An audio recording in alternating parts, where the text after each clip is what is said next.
Friends, welcome to my YouTube channel educational tutorials. इस video में हम डिस्कस करने वाले हैं इंग्लिश पेडागोजी का जो हमारा टॉपिक है सीटेट और टेट एग्जाम्स में जो पूछा जाता है, प्रिंसिपल्स ऑफ लैंग्वेज टीचिंग।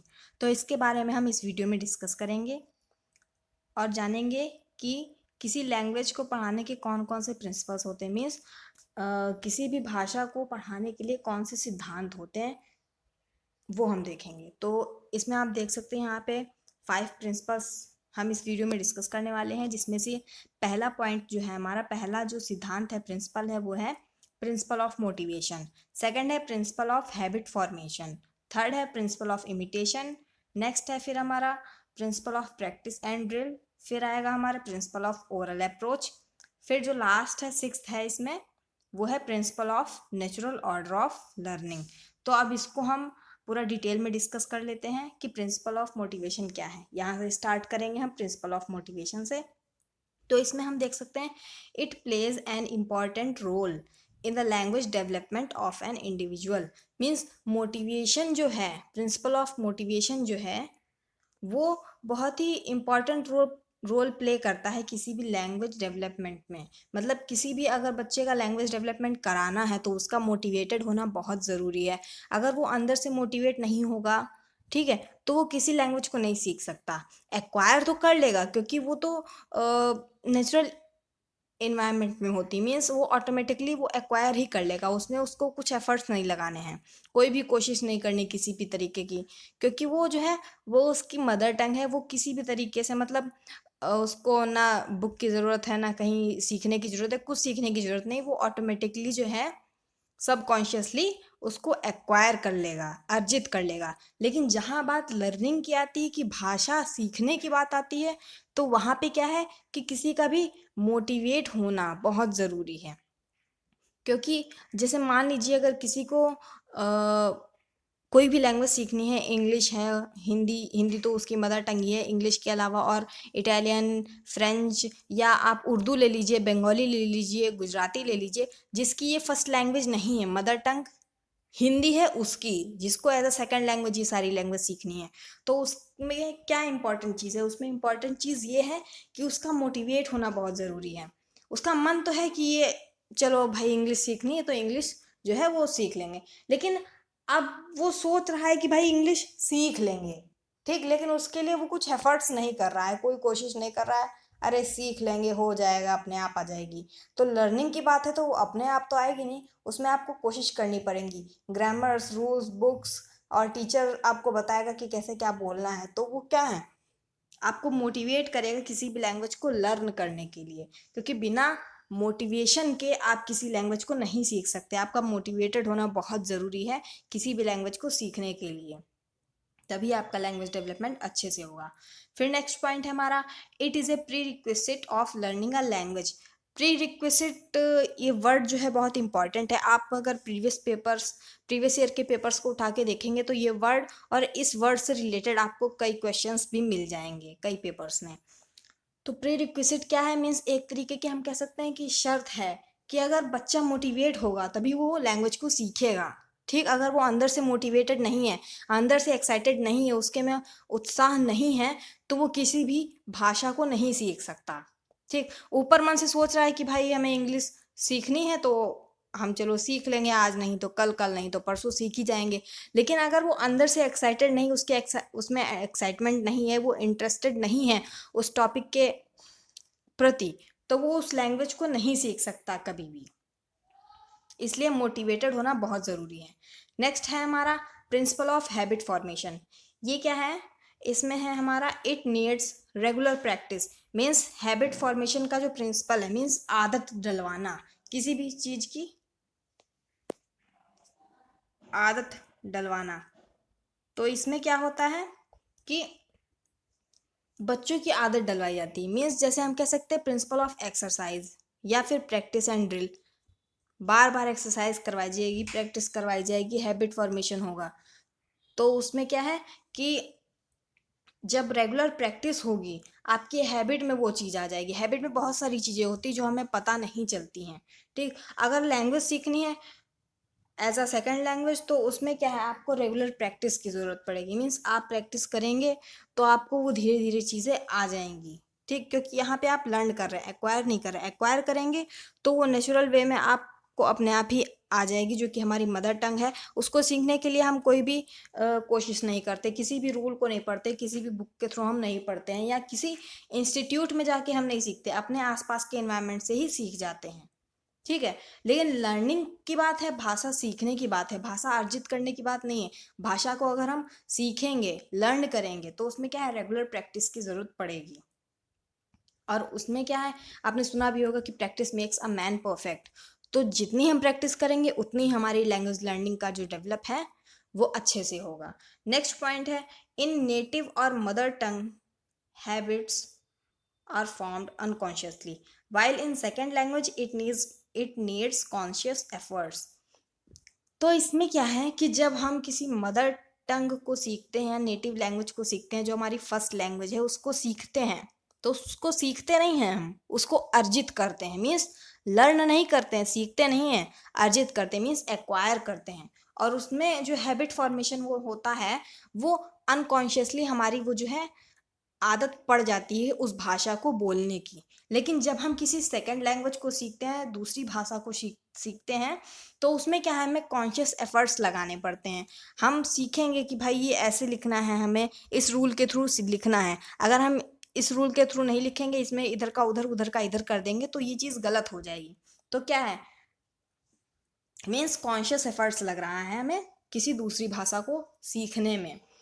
तो प्रिंसिपल ऑफ हैबिट फॉर्मेशन क्या हुआ कि मीन्स हमें रेगुलर प्रैक्टिस करनी है, जिससे कि हमारी जो लैंग्वेज डेवलपमेंट है वो अच्छे से हो जाए, और प्रैक्टिस से हमारी लैंग्वेज जो है परफेक्ट हो सकती है। फिर है हमारा प्रिंसिपल ऑफ इमिटेशन। तो इसमें क्या है, a child imitates everyone who are surrounded by him, but he mostly imitates his teacher, so the teacher must be a role model for the child। Means बच्चा जो है किसी को भी देखेगा वो इमिटेट करेगा, ठीक, उसका अनुकरण करेगा, उसकी तरह उसकी नकल करेगा एक तरीके से, ठीक। तो बच्चा किसी को भी देखेगा कि वो क्या कर रहा है, तो उसको देखेगा और फिर उसी के तरीके से करने की कोशिश करेगा। बच्चे जब शुरुआत में कार्टून देखते हैं, छोटे बच्चे जब कार्टून देखेंगे, डोरेमोन देखें, शिनचैन देखें, कुछ भी देखें, या कोई कॉमिक वाली मूवी देख रहे होते हैं, तो क्या है, उन्हीं कैरेक्टर्स के जैसे ही, उसमें जो पात्र होते हैं उसी के जैसे ही बोलने की कोशिश करते हैं, उसी की तरह बोलेंगे। तो क्या है, उसका मीन्स इमिटेट कर रहे हैं, अनुकरण कर रहे हैं, उसी की तरह नकल कर रहे हैं। तो क्या है, बच्चे उसको देख देख के इमिटेट करके सीख रहे हैं। तो इसीलिए, और यहाँ तक कि छोटे बच्चे ही नहीं, बड़े बच्चे भी टीचर्स की, अपने अपने जो उनके टीचर्स होते हैं उनकी जो है नकल करते हैं। तो यहाँ पे ये ज़्यादा इम्पोर्टेंट है कि टीचर जो है एक रोल मॉडल के रूप में बच्चों के सामने प्रेजेंट हो, ताकि बच्चे जो उससे सीखेंगे तो वो अच्छी बातें सीखें, ना कि उसके नेगेटिव पॉइंट्स को सीखें। तो टीचर का रोल मॉडल होना बहुत ज़रूरी है। अगर बच्चे इमिटेट करेंगे तो उसी के जैसे इमिटेट करेंगे, उसकी अच्छी और बुरी आदतों को भी इमिटेट करेंगे। तो हमें ये ध्यान रखना है कि अगर हम किसी क्लास में जब जा रहे हैं पढ़ाने, तो बच्चों के लिए एज अ रोल मॉडल हमें वहाँ पे प्रेजेंट होना है। क्योंकि बच्चे जो हैं हमारा इमिटेट करेंगे, हमारे जैसे बनेंगे, हमारे जैसे ही बोलना सीखेंगे। तो क्या है, प्रिंसिपल ऑफ इमिटेशन मीन्स बच्चे इमिटेट करके सीखते हैं लैंग्वेज को, ठीक है। आप पापा मामा करके बोलोगे तो वैसे बोलेंगे, आप खड़ी खड़ी बोली बोलोगे तो जैसे मैं स्कूल जाता हूँ, तो बच्चे भी मैं स्कूल जाता हूँ ही बोलेंगे। अगर आप बोलेंगे कि हम स्कूल जा रहे हैं, तो बच्चे भी उसी टाइप से बोलेंगे कि हम स्कूल जा रहे हैं, क्योंकि बच्चे ने आपको इमिटेट किया, आपका अनुकरण किया है। नेक्स्ट पॉइंट है हमारा principle of practice and drill. अभी प्रीवियस पॉइंट में हमने डिस्कस किया था कि प्रिंसिपल ऑफ एक्सरसाइज होता है, मीन्स हमें बार बार उस चीज़ की प्रैक्टिस करनी है, ड्रिल करनी है, एक्सरसाइज करनी है। इसमें हम डिफरेंट डिफरेंट टाइप से एक्सरसाइज करते हैं लैंग्वेज की। वर्ड गेम्स जो हैं, लैंग्वेज गेम्स जो हैं, उनके थ्रू जो हैं हम प्रैक्टिस करते हैं लैंग्वेज की, कि किस टाइप से हम बोल सकते हैं। डिस्कशंस में बच्चों को इन्वॉल्व करना चाहिए, डिबेट में इन्वॉल्व करना चाहिए, जिससे कि उनकी लैंग्वेज की प्रैक्टिस होती रहे और उनका लैंग्वेज डेवलपमेंट अच्छे से हो, फ्लुएंटली हो जाए। नेक्स्ट पॉइंट है हमारा फिर प्रिंसिपल ऑफ ओरल अप्रोच। तो प्रिंसिपल ऑफ ओरल अप्रोच में क्या है, it is the quickest way to learn something, means किसी भी चीज़ को लर्न करने के लिए, मीन्स किसी भी भाषा को सीखने के लिए जो सबसे सरल और जल्दी जो तरीका है, मतलब हम किसी भाषा को बहुत जल्दी कैसे सीखते हैं, ओरली सुन के, क्योंकि जो हमारी मदर टंग है उसको तो हमने ओरली ही सुना ना पहले, तभी तो हमने उसको एक्वायर किया। तो ज़रूरी ये है कि अगर आपके आसपास के एनवायरनमेंट में भी इंग्लिश बोल जाएगी तो आप उसको सुन के जल्दी से जल्दी उतना उसका मतलब ओरली जो चीज़ होती है उसका जल्दी इफेक्ट पड़ता है हमारे ऊपर, बजाय कि रिटन फॉर्म में। आप उसको सुनेंगे तो ज़्यादा वो आपको इफेक्ट करेगा। अगर आपने लिखा हुआ देखा तो हो सकता है आपको वो ना समझ में आए, लेकिन अगर आप ओरली सुन रहे हैं, आपको मीनिंग समझ में आ रही है, तो वो आपको ज़्यादा इफेक्ट करेगी। नेक्स्ट है oral speech motivates the learner to learn language. Means oral speech जो है वो लर्नर को मोटिवेट करती है कि वो किसी लैंग्वेज को सीखे। ठीक, आपने किसी भाषा को सुना, आपको वो अच्छी लगी, मीन्स अब आपको वो क्या है, अब फिर दोबारा सुनेंगे उस भाषा को, फिर धीरे धीरे क्या है वो लैंग्वेज आपको मोटिवेट करेगी कि आप उस लैंग्वेज को सीखें। तो ये क्या हुआ हमारा principle of oral approach. Next अब हमारा principle of natural order of learning. इसमें क्या है, in this principle we follow the natural order of LSRW। LSRW तो आप लोग जानते ही होंगे, listening, speaking, reading and writing. जो हमारी 4 मेन स्किल्स होती हैं वो हैं, मीन्स पहले जो बच्चा है वो लिसनिंग करता है, ठीक, उसके बाद वो स्पीकिंग करता है। पहले लिसनिंग करेगा मीन्स सुनेगा, ठीक है। क्राइंग कर रहा है तो अब ये तो नहीं कि वो बोल रहा है या कोइंग कर रहा है, इसका मतलब भी नहीं कोई मीनिंगफुल वर्ड्स तो उसके में मीनिंगफुल सेंटेंस तो बन नहीं रहा है। जब वो कोइंग करेगा तब भी नहीं बनेगा, मीन्स क्या है वो अभी सुन ही रहा है।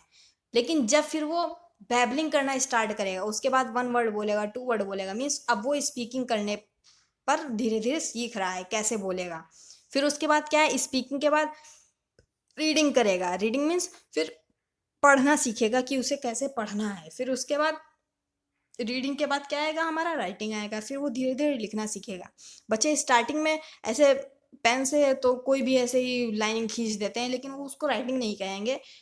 जो मीन्स स्टार्टिंग में होता है, जिस एज में वो बैबलिंग करता है, बैबलिंग के बाद जो आता है उसमें जब वो इस पेन से कुछ भी खिंचाएगा, लाइन वगैरह कुछ भी लिखेगा, मतलब कोई भी ऐसे ही पिक्चर बना देगा उबड़ खाबड़, तो वो क्या है, मीन्स उसने लिखा नहीं है, टेढ़ा मेढ़ा कुछ भी लिखेगा तो वो लिखा नहीं है, वो उसको क्या स्क्रिबलिंग कहते हैं। लेकिन जब वो अच्छे से लिखेगा कब, जब वो उसके सेंसेस जो है डेवलप होंगे, मीन्स पहले उसने सुनना स्टार्ट किया, फिर उसके बाद बोलेगा, फिर पढ़ेगा और उसके बाद ही लिखेगा वो। क्योंकि ये जो है हमारी नेचुरल ऑर्डर ऑफ लर्निंग होती है, LSRW, लिसनिंग, स्पीकिंग, रीडिंग और राइटिंग। और ये लगभग सभी के में ऐसे ही डेवलपमेंट होता है लैंग्वेज का, ठीक है। तो ये हमारा हो गया principal of natural order of learning, कि मीन्स किसी का भी अगर लैंग्वेज डेवलपमेंट हो रहा है, लैंग्वेज को लर्न करेगा तो कैसे लर्न करेगा, पहले सुनेगा, फिर बोलेगा, फिर लिखेगा, सॉरी, पहले सुनेगा, फिर बोलेगा, फिर पढ़ेगा और उसके बाद लिखेगा। तो हमने यहाँ पे भी प्रिंसिपल्स देखे हैं। तो अब हम देखेंगे कि कैरेक्टरिस्टिक्स ऑफ लैंग्वेज क्या होते हैं। तो फर्स्ट इसमें है हमारा, it is not inherited, means language जो है वो इनहेरिटेड नहीं है, मीन्स हमें विरासत में नहीं मिली है, ठीक, हम जो है उसे एक्वायर करते हैं आसपास के वातावरण से। और किसी अगर लैंग्वेज लर्निंग की बात होती है, लैंग्वेज सीखने की बात होती है, तो वो हम किसी इंस्टीट्यूट में जाके सीखते हैं, बुक के थ्रू सीखते हैं, टीचर हमें सिखाते हैं, ठीक, रूल्स के थ्रू हम सीखते हैं। ऐसा नहीं होता कि हम विरासत में ही मिली, कि पहले से ही हमें पता थी कि हिंदी बोलनी है तो हिंदी बोल रहे हैं, ऐसा तो नहीं होता। हम बाद में आके यहाँ पे लैंग्वेज सीखते हैं। तो क्या होगा, it is not inherited, means language जो है वो हमें विरासत में नहीं मिलती। नेक्स्ट है हमारा, it is a means of communication. भाषा जो है एक संप्रेषण का माध्यम है, मीन्स ऑफ कम्युनिकेशन है। लेकिन अगर हम ये कहें कि it is only a means of communication, कि मतलब ये संप्रेषण का ही माध्यम है, जहाँ पे ही या केवल ऐसा आ गया तो वो क्या है, गलत चीज़ हो जाएगी, है ना। तो सिर्फ संप्रेषण का माध्यम नहीं है भाषा, इससे हम अपने थॉट्स को प्रेजेंट करते हैं, ठीक। इसमें क्या है हमारा, लैंग्वेज से कॉग्निटिव डेवलपमेंट भी होता है, ठीक, इमोशनल डेवलपमेंट होता है, सोशल इंटरेक्शन होता है साथ ही साथ। तो इसमें क्या है, बहुत सारे जो एस्पेक्ट्स हैं सबका जो है मिला जुला के होता है, खाली कम्युनिकेशन तो कहना गलत होगा। नेक्स्ट है हमारा it is symbolic. Language symbolic होती है क्योंकि स्टार्टिंग में जब बच्चे शुरुआत से ही तो बोलने नहीं लगते, जन्म के बाद क्या है वो सिम्बल्स के थ्रू बताते हैं कि भाई इधर हाथ कर रहा है बच्चा, तो क्या है माँ अपने आप समझ जाती कि इसको ये चाहिए तो ये उठा के दे देती है। तो क्या है सिम्बल्स के थ्रू हम सीखते हैं लैंग्वेज को। और ज़्यादा अच्छे से समझना है कि सिम्बॉलिक क्या है, तो सबको यही पता होगा कि एग्ज़ाम के टाइम तो बच्चे कुछ भी कर लो चीटिंग ज़रूर करेंगे, तो चीटिंग के अलग अलग उनके जो हैं सिंबल्स आ जाते हैं अपने आप से। तो वो क्या है, लैंग्वेज है, वो भी एक तरीके की लैंग्वेज है कि सिंबल्स के थ्रू वो सी पूछ रहे हैं कि भाई फर्स्ट का कौन सा ऑप्शन है, सेकंड का कौन सा ऑप्शन है, तो वो अपना सिंबॉलिक लैंग्वेज हो गई उनकी। नेक्स्ट है हमारी इट इज़ डायनेमिक। डायनेमिक क्या है कि मीन्स लैंग्वेज जो है, भाषा जो है वो परिवर्तनशील है, स्टैटिक नहीं है, स्थिर नहीं रहती है, परिवर्तित होती रहती है समय के साथ साथ। मतलब जो लैंग्वेज है वो प्रेजेंट टाइम में वैसी नहीं है जैसी हमारे पास्ट में थी। मीन्स जो हमसे पहले की जो जनरेशन है उसकी मीन्स उनकी जैसी भाषा थी वैसी भाषा तो हम लोग आज नहीं बोलते हैं। और जो हम लोग आज यूज़ करते हैं, जिस लैंग्वेज को आज हम बोलते हैं, वैसी पास्ट टाइम में नहीं बोली जाती थी। ठीक है, आज हम लोग वीकेंड्स का यूज़ करते हैं, लेकिन अगर अपने पेरेंट्स से या अपने ग्रैंड पेरेंट्स से पूछें कि भाई वीकेंड्स क्या होता है, तो उन्हें पता ही नहीं होगा कि वीकेंड्स होता क्या है। तो ये चीज़ें हैं कि लैंग्वेज जो है समय के साथ बदलती रहती है, ये डायनेमिक है, परिवर्तनशील है, स्टैटिक नहीं है, स्थिर नहीं है। लैंग्वेज डायनेमिक है, परिवर्तनशील है। नेक्स्ट लास्ट पॉइंट है इसमें हमारा कैरेक्टरिस्टिक्स में क्या है, it is complex. Means complex है लैंग्वेज, जटिल है। कॉम्प्लेक्स क्यों है, तो इसमें क्या है, हम एक रूल के थ्रू ही सीखते हैं किसी लैंग्वेज को। दूसरी लैंग्वेज को सीखने की बात हो रही, एक्वायर करने की बात नहीं हो रही, अर्जित अर्जित की बात नहीं हो रही। अर्जित तो हम बिना रूल के भी कर लेंगे, लेकिन जहाँ पे बात लैंग्वेज सीखने की आती है तो वहाँ पे क्या है, हम किसी रूल के थ्रू सीखते हैं। भाई ये सब्जेक्ट है, ये वर्ब है, ऑब्जेक्ट है, तो इसके हिसाब से ही हमें सीखना होगा। ये नाउन है, प्रोनाउन है, एडवर्ब है, एडजेक्टिव है। तो ये सारी चीज़ें होती हैं, बहुत ही कॉम्प्लेक्स है। इसमें जो है बच्चा बहुत ज़्यादा कंफ्यूज हो जाता है स्टार्टिंग में जब उसे ये सब चीज़ें सीखनी होती हैं।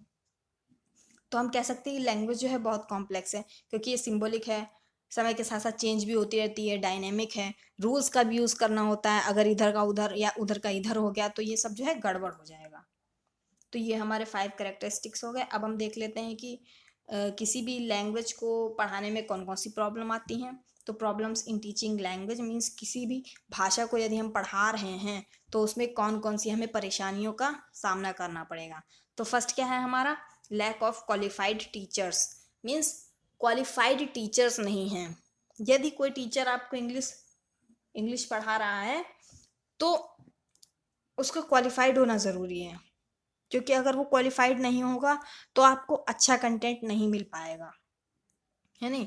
मीन्स अगर उनका प्रोनाउंसिएशन ही नहीं अच्छा होगा, कई टीचर्स प्रोनाउंसिएशन को प्रोनाउंसिएशन बोलते हैं, तो ये क्या है, आप पढ़ा इंग्लिश रहे हैं लेकिन आपका प्रोनाउंसिएशन ही सही नहीं है, तो ये बातें नहीं होनी चाहिए। मीन्स आप जिस चीज़ को पढ़ा रहे हो उसमें थोड़ी तो कम से कम 50% से ज़्यादा ही आपको नॉलेज होनी चाहिए।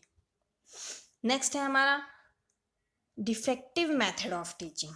तो मीन्स डिफेक्टिव मेथड क्या है कि आप सब बच्चों को एक ही डंडे से हाँकना है। तो एक ही डंडे से नहीं हाँकना है, आपको बच्चों के अकॉर्डिंग ही आपको टीचिंग मेथड का यूज़ करना है कि बच्चे किस टाइप से किस तरह से सीख रहे हैं चीज़ों को, उनके ही अकॉर्डिंग आपको अपनी टीचिंग मेथड को बदलना होगा। आप ये नहीं करना है कि आपको लेक्चर मेथड अच्छा है तो आप गए और लेक्चर दे के चले आए।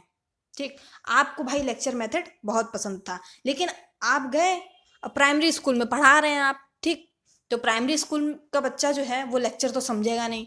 उसको क्या चाहिए, उसको चाहिए कि ब्लैक बोर्ड पे भी आप लिख के दिखाएं, टीएलएम का यूज़ करें, ऑडियो विजुअल एड्स का यूज़ करें। तो मीन्स अलग अलग टाइप से जो है उसको हर चीज़ को समझाया जाए।